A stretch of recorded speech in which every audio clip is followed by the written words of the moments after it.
معنا تعديل وترميم وإضافة في هذا المشروع.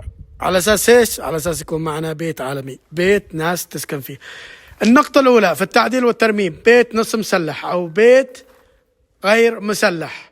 النقطة الأولى: أنت معك بنيان طابوق متروس سوليد بلوك كامل، بيت معك سوليد بلوك، نقل أوزان من الأسقف إلى تحت إلى التربة عن طريق الطابوق، فما تكسر اللي وتستغني عن الأعمدة. إذا تريد تكسر تعمل الأعمدة قبل تعمل الأعمدة، على أساس يمسك ايش معك؟ البيم العلوي.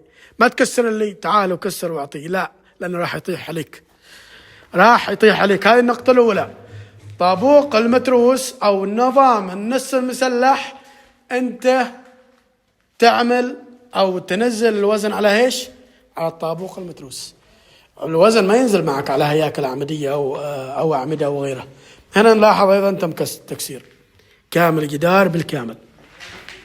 البيم هذا العلوي الحين ماسك على جزء من الطابوق في هذاك الجانب وجزء من الطابوق في هذا الجانب، يعني أي وزن بسيط ممكن ينزل معك هذا سقف.